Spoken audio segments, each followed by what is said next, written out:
नमस्कार दोस्तों, कोरोना के इस दौर में हम आपको लाए हैं एक वो विकल्प जिसमें कभी अपने विचारों को ऑनलाइन मीडिया के माध्यम से आम लोगों तक पहुंचा सकते हैं तथा कवियों और श्रोताओं के समागम में कोई बाधा भी नहीं होगी। तो आइए सुनते हैं कवियों की चौपाल। नमस्कार दोस्तों, आप सभी का स्वागत है निर्झरणी कवियों की चौपाल कार्यक्रम में। मित्रों, जैसा कि आप सबको पता है, कोरोना काल में केसीएन क्लब की उप शाखा निर्झरणी द्वारा आप सभी श्रोताओं और कवियों के लिए एक सुंदर कार्यक्रम नियोजित किया गया था, जो अपनी पराकाष्ठा पर चल रहा है। आज हम कार्यक्रम के 13वें एपिसोड में पहुंच गए हैं और आप सबका ढेर सारा प्यार मिल रहा है और सभी के कार्यक्रम में जो कमेंट हैं उससे लग रहा है कि सभी को बहुत बहुत पसंद आ रहा है कार्यक्रम। इसके लिए आप सभी श्रोताओं का हार्दिक आभार। और जो भी रचनाकार कवि हमारे इस कार्यक्रम में सम्मिलित हो रहे हैं, उन्होंने अपनी रचनाएं दी हैं और अपने जीवन का जो विचार शक्ति है उसके अंतर्गत जो उन्होंने रचनाएं लिखी और निर्झरणी के लिए प्रेषित की, उन सबको ढेर सारा प्यार और बहुत बहुत धन्यवाद, आभार। मित्रों, आज 20 जून है।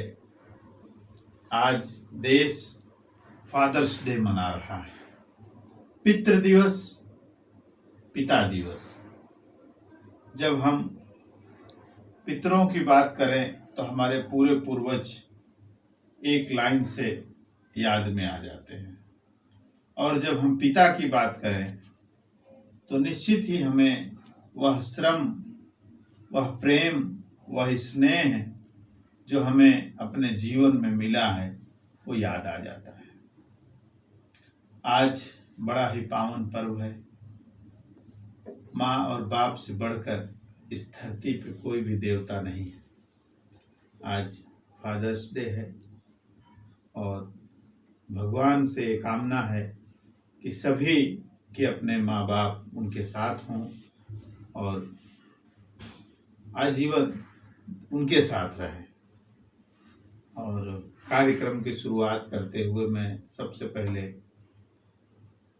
कवि को बुलाने से पहले उनके सम्मान में 2 लाइन कहूँगा।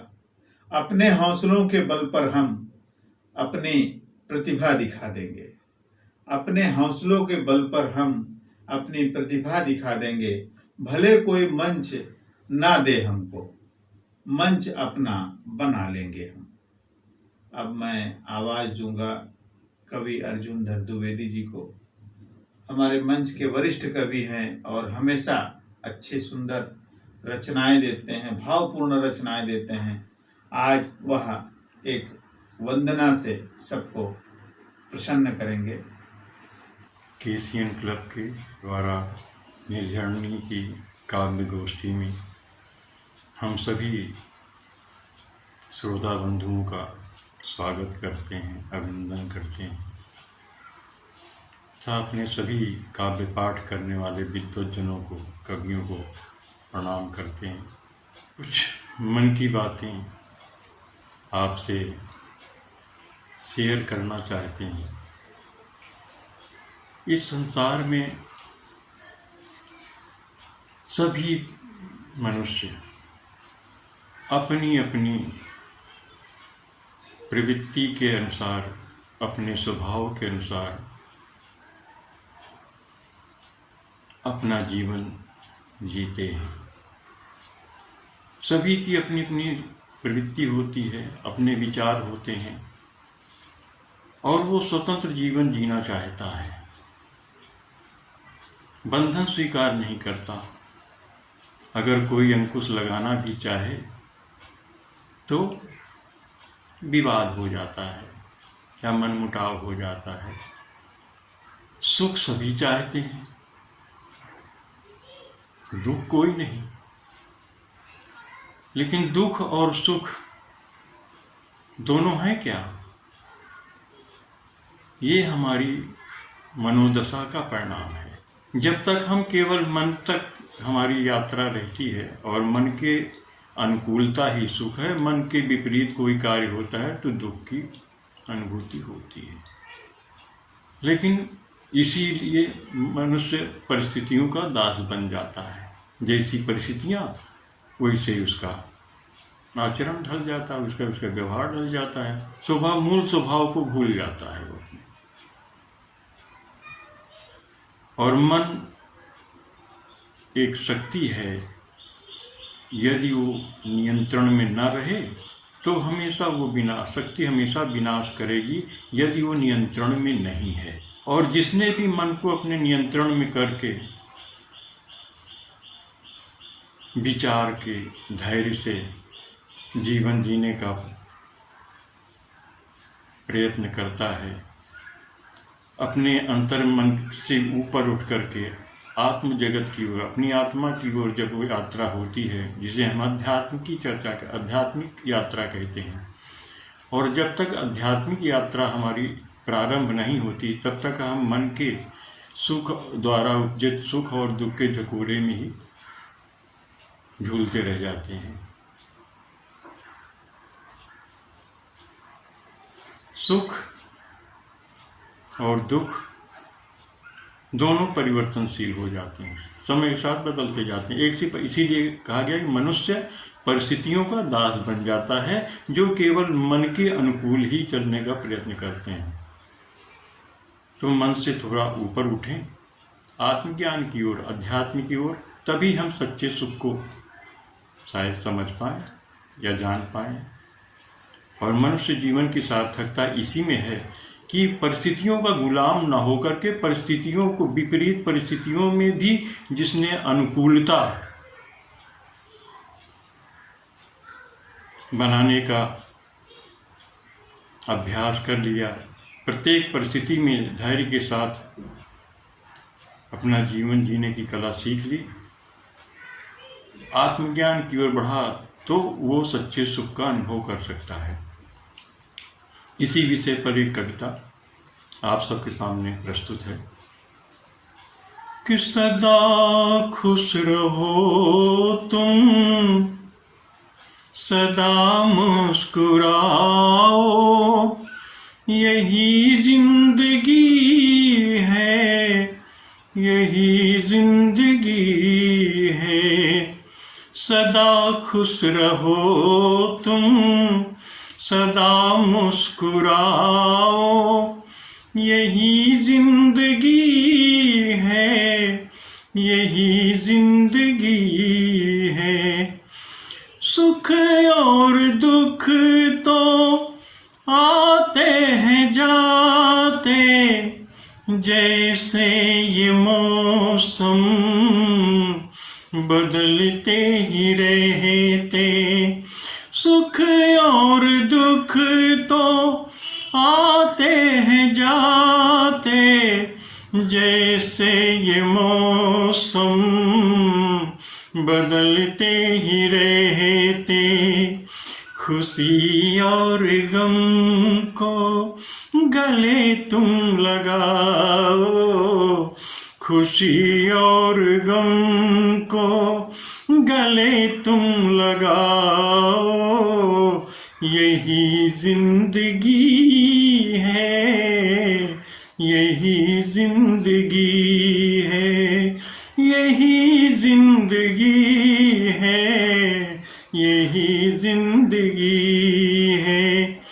सभी तो है अपने, न कोई पराया, सारे ही प्राणी ईश्वर की छाया, सारे ही प्राणी ईश्वर की छाया।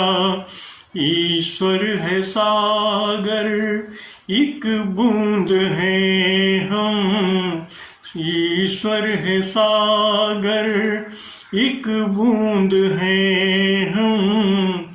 अपने हृदय को सागर बनाओ, सदा खुश रहो तुम, सदा मुस्कुराओ, यही जिंदगी है, यही जिंदगी है। ये जग तो है ईश्वर का सारा, न कुछ भी हमारा, न कुछ भी तुम्हारा। ये जग तो है ईश्वर का सारा, न कुछ भी हमारा, न कुछ भी तुम्हारा। इसी ज्ञान का मन में दीपक जलाओ, इसी ज्ञान का मन में दीपक जलाओ, यही जिंदगी है, यही जिंदगी है। सदा खुश रहो तुम, सदा मुस्कुराओ, यही जिंदगी है, यही जिंदगी है, यही जिंदगी है, यही जिंदगी है। हरिओम, जय गुरु। बहुत ही सुंदर रचना हमारे वरिष्ठ कवि अर्जुन द्विवेदी जी ने दी। सदा खुश रहो तुम, सदा मुस्कुराओ, यही जिंदगी है, यही जिंदगी है। बेहतरीन रचना। हमेशा से भक्ति और साहित्य को मिलाकर प्रस्तुत करते हैं अर्जुन द्विवेदी जी। आज भी उन्होंने वही समावेश, वही तालमेल अपनी रचनाओं में रखा और बेहद लयबद्ध करके उन रचनाओं को देते हैं। बहुत बहुत धन्यवाद। निर्झरणी परिवार आपका हमेशा आभारी रहेगा। अब हम अगले कवि जिनको हम बुलाएंगे उनके सम्मान में दो लाइन। हुआ सवेरा तो हम उनके नाम तक भूल गए, हुआ सवेरा तो हम उनके नाम तक भूल गए, जो बुझ गए रात में चरागों की लौ बढ़ाते बढ़ाते। अब हम आवाज देंगे कवियत्री लता तेजेश्वर जी रेणुका को। दोस्तों, मैं लता तेजेश्वर रेणुका। मेरी कविता पथिक। पथिक, राह चलते एक पथिक।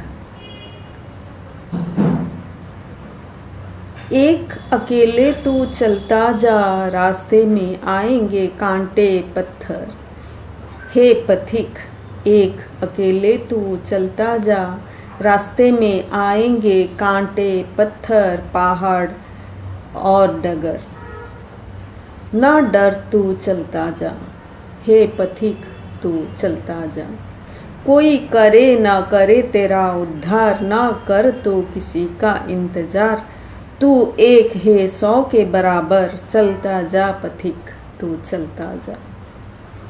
जीवन के पथ बड़े संगीन है, जीवन के पथ बड़े संगीन है। हर मोड़ पर कठिनाइयाँ हैं, कहीं किसी से ना डर तू, कठिनाइयों से लड़ जाना तू। हर पल इसे झेलता जा, ना डर पथिक तू चलता जा। जीवन के पथ बड़ा संगीन है, हर मोड़ पर कठिनाइयाँ हैं, कहीं किसी से ना डर तू, कठिनाइयों से लड़ जाना तू। हर पल इसे झेलता जा, ना डर तू बस चलता जा। डगर डगर पहाड़ पहाड़, रोशनी और हो या अंधेरा। डगर डगर पहाड़ पहाड़, रोशनी हो या हो अंधेरा।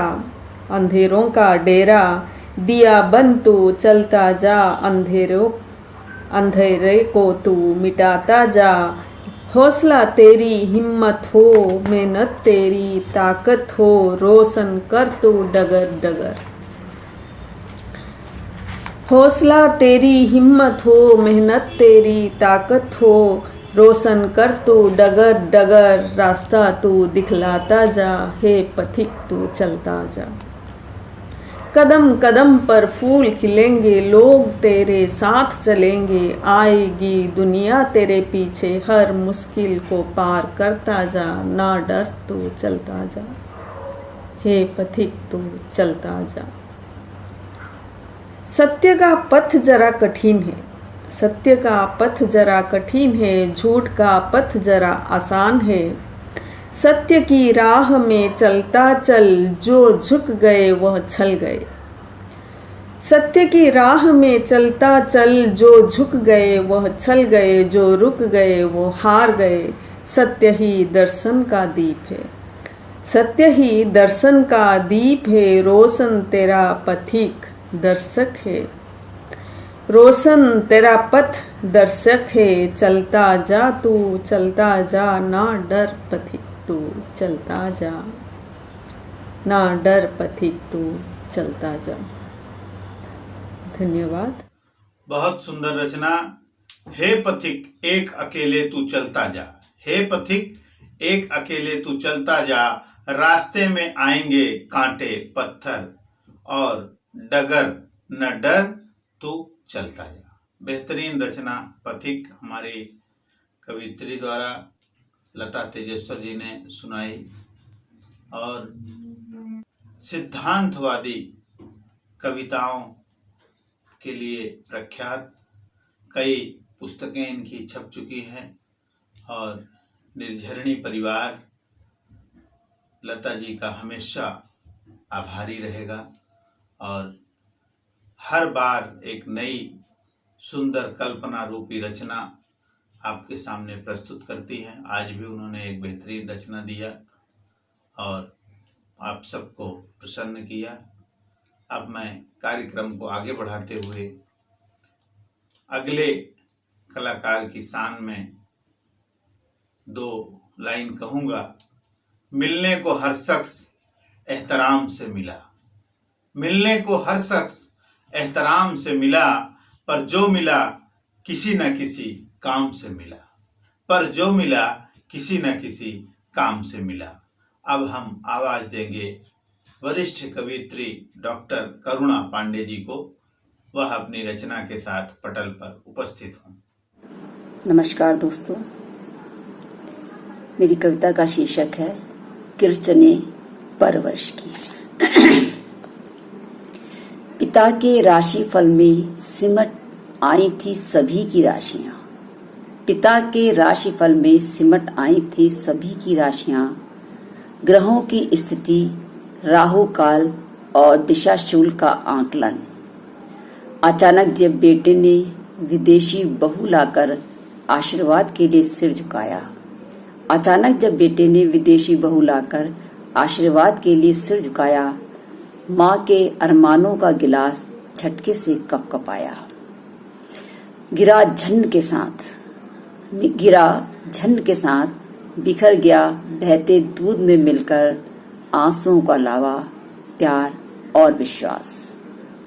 बिखर गया बहते दूध में मिलकर आंसुओं का लावा, प्यार और विश्वास। निगाहों ने बेटी को निहारा लेकर एक उच्छ्वास, शायद सुकून पा जाए मेरे ममत्व की प्यास। निगाहों ने बेटी को निहारा लेकर एक उच्छ्वास, शायद सुकून पा जाए मेरे ममत्व की प्यास। खकार कर बोली बेटी, खकार कर बोली बेटी, माँ जिंदगी भर जो पिया है गरल, इसे भी पी लो और हो जाओ सरल। माँ जिंदगी भर ज्यों पिया है गरल, इसे भी पी लो और हो जाओ सरल। छोड़ दो सब क्यों करती हो आस, बस कुछ ही तो बची हैं आपकी सांस।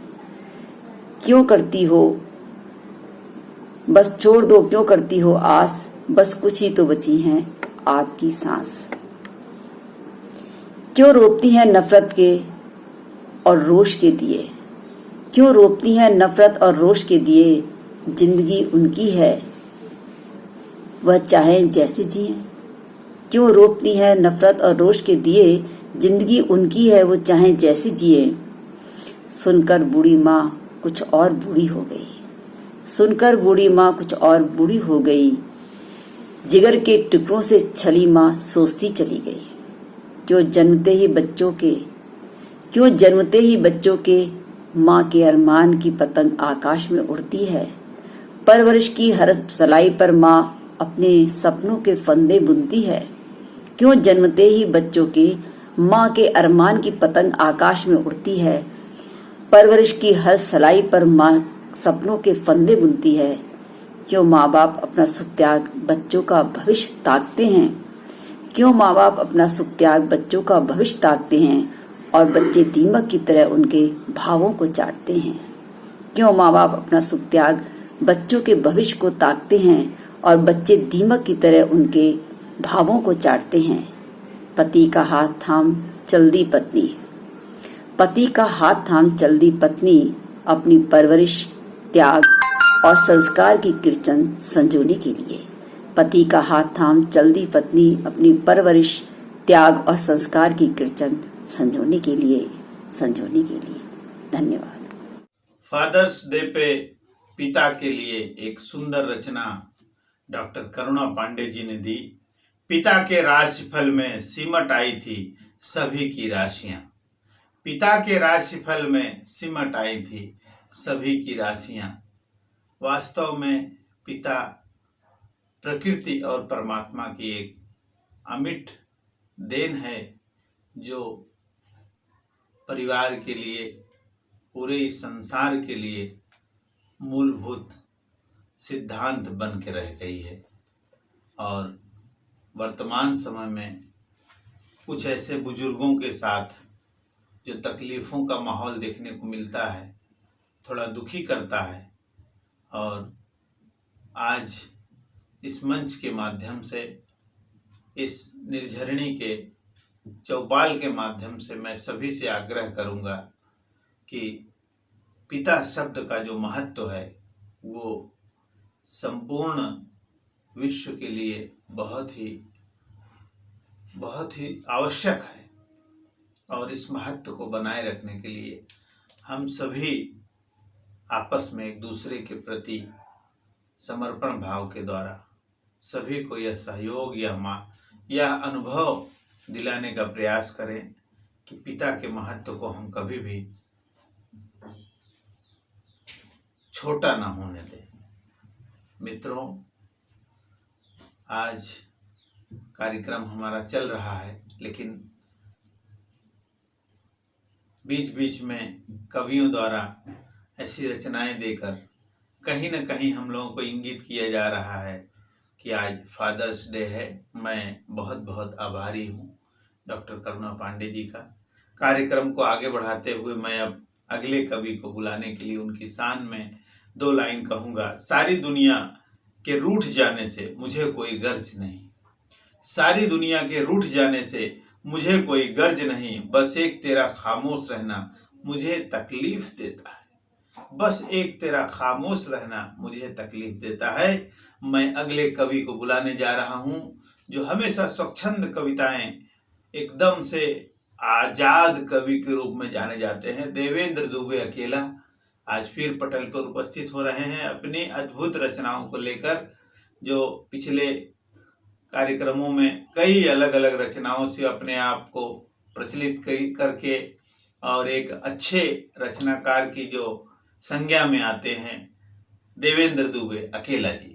नमस्कार मित्रों, निर्झरणी के साहित्य कला मंच में आपका हार्दिक स्वागत है। कवि चौपाल नंदन मिश्रा जी के सानिध्य में फल फूल रही है और नए नए कवि आकर अपनी ओजस्वी वाणी से आपका मनोरंजन कर रहे हैं। तो मित्रों, आज मैं आपके सामने छोटी छोटी रचनाएं प्रस्तुत करता हूँ। आजकल नेता देखो आप, गली गली में नेता बन रहे हैं और नेता करते कुछ भी नहीं है। आज अगर करा होता तो 70 साल में अपना देश कितना आगे पहुंच जाता था। ये जो अभी थोड़ी सी तरक्की हुई है, ये पिछले कई सालों की खाना पूर्ति तो नहीं कर पाएगी, मगर नेता इतने पैदा हो गए आजकल, हर गली में आदमी नेता बन गया है।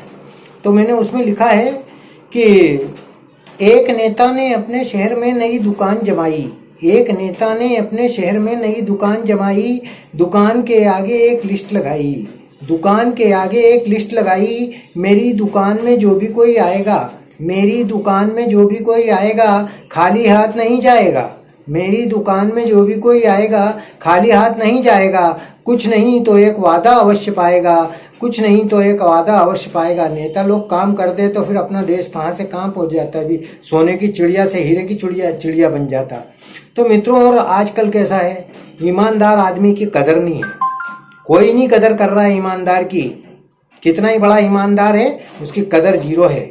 और जो बेईमान और चाटुकार हैं उन लोगों की देखो आप, असत्य पर सत्य की चाशनी चढ़ाइए, असत्य पर सत्य की चाशनी चढ़ाइए, और बैठ के दाल अपनी आराम से गलाइए, और बैठ के दाल अपनी आराम से गलाइए।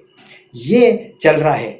अभी देखो आप, ईमानदारी के लिए ईमानदार ईमानदार ईमानदार के गले में जूतों का हार, ईमानदार के गले में जूतों का हार, और बेईमान के पास, और बेईमान के पास, और बेईमान के पास कार ही कार, कार ही कार, कार ही कार। तो मित्रों, ये छोटी छोटी क्षणिकाएं मैंने आपके समस्त प्रस्तुत की है। अब मैं आपको एक दूसरी तरफ ले चलता हूँ। भगवान राम ने कलयुग में सोचा कि मैं जाके देखूं, मेरी जो रामायण का कलेवर है उसको कुछ बदलने की आवश्यकता उनको लगी कि लोग पढ़ नहीं पा रहे हैं, समझ नहीं पा रहे हैं। तो उन्होंने बोला कि मैं तुलसीदास को बुलाता हूँ और बोलता हूँ कि भाई जरा इसका नया कलेवर में इसका कुछ थोड़ा बहुत करो तो थोड़ा सा आनंद आएगा और वो लोग समझेंगे भी उस चीज़ को। तो राम भगवान ने बोला तुलसीदास को बुलाओ।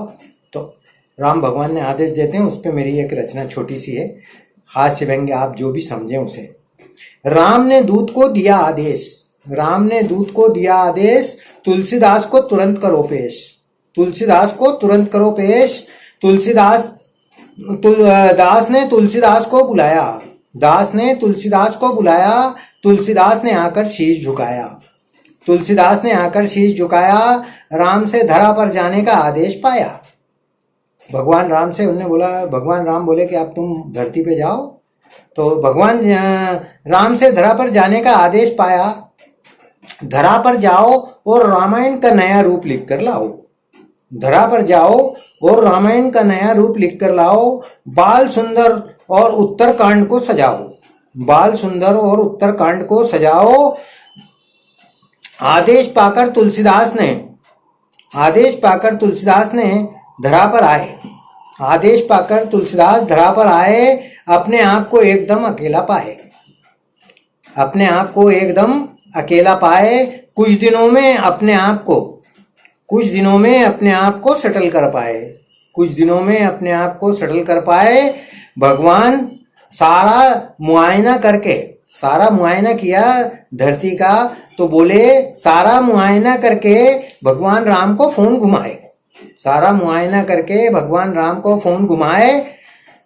भगवान यहाँ तो सब कुछ उल्टा पुल्टा और कच्चा है, भगवान यहाँ तो सब कुछ उल्टा पुल्टा और कच्चा है। शेर की खाल में भेड़िए का बच्चा है, शेर की खाल में भेड़िए का बच्चा है। सारा मानव बदल गया है, सारा मानव बदल गया है। बाल सुंदर और उत्तरकांड को भूल गया है, बाल सुंदर और उत्तरकांड को भूल गया है। वसूली और दोगलेपन से धरती कांप रही है, वसूली और दोगलेपन से धरती कांप रही है। रावण के वंशजों को उनकी सेना ढांप रही है, रावणों के वंशजों को उनकी सेना ढांप रही है। तब जाकर इन सब बातों को समझने के बाद जब समय मिलेगा, इन सब को समझने से जब फुर्सत मिलेगी, तब जाकर बाल सुंदर और उत्तरकांड की जचेगी, तब जाकर बाल सुंदर और उत्तरकांड की जचेगी। प्रभु अब धरा मुझे भी भाने लगी है, प्रभु धरा अब मुझे भी भाने लगी है। वसूली से अच्छी इनकम आने लगी है, प्रभु धरा अब मुझे भी भाने लगी है, वसूली से अच्छी इनकम आने लगी है। इतना सुनकर भगवान राम ने फोन काट दिया, इतना सुनकर भगवान राम ने फोन काट दिया। मेरा एक सच्चा भक्त था, भगवान बोले कि मेरा एक सच्चा भक्त था, वह भी धरा पर जाकर फंस गया। राम ने दूत को दिया आदेश, तुलसीदास को करो तुरंत पेश। तो मित्रों, ये छोटी छोटी सी रचनाएं थी। आपका स्नेह पा रहे हैं हम, बहुत प्रसन्नता होती है। पुनः आपसे भेंट होगी। नमस्कार। अपनी विधा के उस्ताद हमारे देवेंद्र दुबे जी ने बड़ी सुंदर रचना सुनाई। वर्तमान परिस्थितियों को अंकित करते हुए आज के माहौल को अपनी कविता में दिखाने का प्रयास किया। सारा मुआयना करके भगवान को फोन घुमाया, सारा मुआयना करके भगवान को फोन घुमाया, यहाँ तो सब उल्टा पुल्टा और कच्चा है, शेर की खाल में भेड़िए का बच्चा है। बेहतरीन रचना, आप सबका दिल बहलाया। आपको एक अच्छी रचना, एक अच्छे संस्कारिक प्रथा को बढ़ावा देने के लिए एक सुंदर रचना हमारे देवेंद्र दुबे जी ने दी। और मंच की तरफ से, निर्झरणी की तरफ से मैं बहुत बहुत आभार व्यक्त करता हूं। और कार्यक्रम को आगे बढ़ाते हुए मैं फिर से उन्हीं शब्दों के साथ आपको ले आऊँगा। कार्यक्रम के अंतिम दौर में हम चल रहे हैं। आज हम कोरोना के दौर से गुजर रहे हैं। 2 फेज हमारे बीच से जा चुका है। इस मध्य में हमने कई ऐसे पल गुजारे हैं जिसमें हमें डर से द्रवित होकर, दुखी होकर हमारा पल गुजरा है। मित्रों, हमें सरकार के नियमों पर आधारित जो भी प्रोसेस दिए गए हैं उनका पालन करना है और सुरक्षित रहकर अपने घर संसार में रहने की कोशिश करना है। अभी दूसरे फेज के बाद कहीं कहीं लॉकडाउन खुला है और उसका परिणाम ये आ रहा है कि केसेस में बढ़ोतरी हो रही है। तो मैं फिर से एक बार सभी से रिक्वेस्ट करूँगा, आग्रह करूँगा कि प्रयास करें कि अधिकांशतया अगर बाहर कहीं जाएं तो सुरक्षित तरीके से जाएं, सोशल डिस्टेंस को पालन करें, मास्क लगाएं और अगर कोई विशेष आवश्यकता ना हो तो बाहर न जाएं, क्योंकि यह जो दौर है ये भी गुजर जाएगा। लेकिन इस दौर में हमें भी अपना फर्ज अदा करना है और हमारा नागरिक होने के नाते सबसे पहला फर्ज है कि इस सुरक्षा की दृष्टि में हम अपने राजनीतिक, प्रशासनिक तौर पर जो भी दिशा निर्देश दिए जा रहे हैं उनका पालन करें। मित्रों, अब कार्यक्रम के अंत में जैसा मैं एक गुनगुनाहट आपको देना चाहता हूँ। आज चूँकि फादर्स डे है, आज मेरे पास एक रचना है जो मैं फिल्मी गानों में हमेशा सुनता रहा हूँ। भारत माता की गरिमा के लिए है, भारत माता की संस्कृति के लिए है। वो है, होठों पे सच्चाई रहती है जहाँ दिल में सफाई रहती है। हम उस देश के वासी हैं, हम उस देश के वासी हैं जिस देश में गंगा बहती है। मेहमान जो हमारा होता है वो जान से प्यारा होता है। मेहमान जो हमारा होता है वो जान से प्यारा होता है। ज्यादा की नहीं लालच हमको, थोड़े में गुजारा होता है। ज्यादा की नहीं लालच हमको, थोड़े में गुजारा होता है। बच्चों के लिए जो धरती माँ सदियों से सभी कुछ सहती है। हम उस देश के वासी हैं, हम उस देश के वासी हैं जिस देश में गंगा बहती है। मित्रों, ये गीत मैंने इसलिए लिया है कि आज गंगा दशहरा भी है। भारतीय संस्कृति में गंगा दशहरा का बहुत बड़ा महत्व है, गंगा नदी का बहुत बड़ा महत्व है और साधु संतों में गंगा दशहरा के दिन बहुत बड़ा कार्यक्रम होता है। उत्तर भारत में आज भी गंगा दशहरा का पर्व बड़े धूमधाम से मनाया जाता है। लोग घरों में अच्छे पकवान बनाते हैं। वर्तमान समय में देश कठिन परिस्थिति से गुजर रहा है, कोई बात नहीं है, फिर अच्छे दिन भी आएंगे, लेकिन हमें एक साथ एक दूसरे के साथ मिलकर जुड़कर इस गाने को फलीभूत करना है। भारतीय संस्कृति ही महान रही है। भारतीय संस्कृति की महानता को स्थापित करने में हम सब एक दूसरे का सहयोग करें, प्रयास करें कि हम देश के लिए, अपनी संस्कृति के लिए, समाज के लिए एक अमिट सहयोग दें। और फिर से कार्यक्रम के अंतिम दौर में मैं आप सबको ढेर सारी बधाई देते हुए बहुत बहुत धन्यवाद कहूँगा। निर्झरणी कवियों की चौपाल कार्यक्रम की तरफ से सभी श्रोताओं को, सभी साहित्यकारों को, कवियों को और जो भी लोग इस कार्यक्रम में अपना कमेंट दे के हमें साहस बढ़ाते हैं, उन सब का बहुत बहुत आभार व्यक्त करते हुए आज के कार्यक्रम के लिए हम लोग आपसे आदेश लेना चाहेंगे और फिर मिलेंगे इसी दिन, इसी समय, अगले सप्ताह। तब तक के लिए हमें आज्ञा दीजिए। नमस्कार।